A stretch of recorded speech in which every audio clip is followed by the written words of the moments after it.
헌법재판소에 나온 김용현 전 국방장관은 비상계엄 선포 직전 국무회의 심의를 거쳤다고 주장했습니다.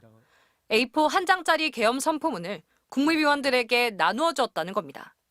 종북 반국가 세력들을 척결하고 헌정 질서를 지키기 위해서라며 지역은 전국, 일시는 12월 3일 22시부터 계엄사령관은 박안수 육군참모총장으로 해서 비상계엄을 선포한다는 내용입니다. 계엄 선포문을 제가 다 이렇게 개별적으로 국무위원들한테 나눠주고 그 의안으로 이제 했기 때문에. 윤석열 대통령 측도 맞장구를 쳤습니다. 비상계엄 선포문은 참가했던 국무위원들에게 모두 배포되고 심의한 건 맞죠? 예, 제가 직접 했습니다. 그런데 이 문건을 봤다는 국무위원이 없습니다. 검찰은 당시 그 자리에 있었던 최상목 대통령 권한대행으로부터 어떤 안건이나 자료를 받은 적 없다는 진술을 확보했습니다. 최 권한대행은 또 누군가 유인물을 나누어 주는 것도 못 봤다고 여러 차례 답했습니다. 최 권한대행 이후 송미령, 조규홍, 오영주 장관 순으로 대통령실에 도착했는데 송 장관도 MBC와의 통화에서 계엄 선포문을 본 적 없다고 했습니다. 또 비상계엄 선포문에 국무위원들이 부서, 즉 행정서명을 하지 않았다는 것도 재확인됐습니다. 비상계엄 선포문에 부서를 했습니까? 장관들이나 증인이 부서를 했냐고. 그렇게는 하지 않았습니다. 국무회의가 의안도 없이, 국무위원 서명도 없이, 회의록도 없이 단 5분 만에 요식행위로 끝났다는 게 검찰 수사 결과입니다. 한덕수 국무총리 등 다른 국무위원들도 실체적, 절차적 하자가 있었다고 인정합니다. 그런데 윤 대통령과 김 전 장관만 국무회의가 열렸다고 주장하고 있는 겁니다. MBC 뉴스 유서영입니다. 윤석열 대통령은 12.3 비상계엄이 무산되자 경고용이었다고 주장했습니다. 목적은 국민들에게 거대 야당의 반국가적 패악을 알려 이를 멈추도록 경고하는 것이었습니다. 그럼 국무위원들도 경고용인 줄 알았을까요? 최상목 대통령 권한대행이 검찰 조사에서 윤 대통령으로부터 그런 말을 들은 적 없다고 진술한 것으로 확인됐습니다. 비상계엄 선포 직전 윤 대통령이 국무위원들에게 이번 계엄은 야당 경고용이라거나 부정선거 증거 확보 차원이라는 취지의 말을 한 적 없다는 겁니다. 검찰은 또 국회가 계엄 해제를 의결하면 바로 해제할 테니 걱정하지 말라는 취지의 대통령 말도 들은 적 없다는 최 대행의 진술도 확보했습니다. 내란 사태 공범으로 구속 기소된 김용현 전 국방장관을 빼면 윤 대통령이 경고용 계엄 주장을 뒷받침할 증거가 하나도 없는 겁니다.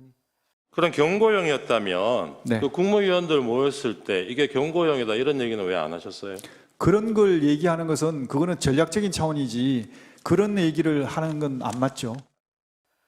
반면 비상계엄이 국회 무력화를 노렸다는 증거는 많습니다.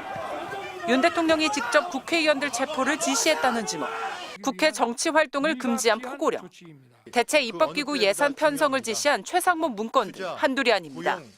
검찰 조사에서는 비상계엄 당일 군경이 4,700여 명 동원됐고 실탄도 최소 5만여 발 준비됐던 것으로 드러났습니다.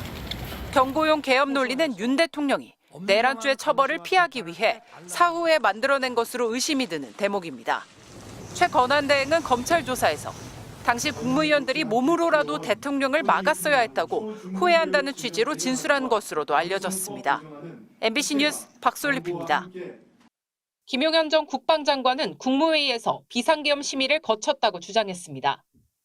오후 8시 30분부터 10시 15분 정도까지 대통령실에서 같이 국무위원들과 1시간 30분 정도 심의를 했다는 겁니다. 또 비상계엄에 동의한 국무위원도 있었다면서 누군지 말하기는 곤란하다고 했습니다. 계엄 선포문도 국무위원들에게 나누어졌다고 했습니다. 윤석열 대통령 측도 앞서 입장문을 내고 실질적인 토의가 있었다고 주장했습니다. 하지만 국무회의는 요식 절차였다는 게 검찰 수사 결과입니다. 정족수인 11명이 다 모인 건 밤 10시 17분, 끝난 건 10시 22분, 단 5분짜리였습니다. 윤 대통령은 대통령 결단이라고 일방적으로 말한 뒤 나는 간다며 자리를 떠나 계엄을 선포했습니다. 여러 가지 절차상의 흠결이라든지 실체적 흠결이라든지 이런 것들로 봤을 때는 그것은 정상적인 것은 아니었다. 회의 자체가 없었다고 생각합니다. 대통령의 국법상 행위는 문서로서 하며 이 문서에는 국무위원들이 부서, 즉 행정서명도 해야 한다고 했지만 아무도 하지 않았습니다. 지금 이 자리에 나와 앉아 계신 국무위원 중에서 부서한 사람 있으면 일어나 보세요. 없습니까? 국무회의 회의록도 존재하지 않습니다. 매우 잘못된 행위라고 결정이라고 생각을 했습니다. 그리고 강하게 반대 의사를 분명히 하고 했습니다. 네. 검찰은 최상목 권한대행이 당시 서명을 거부한 상황에 대한 진술도 확보했습니다. 윤 대통령이 집무실로 돌아가고 국무위원들이 일어나자 갑자기 누군가 와서 서명을 해달라고 했고 무슨 서명이냐고 되묻자 출석했는지 파악하기 위한 서명이라고 해 못하겠다고 하고 나왔다는 겁니다.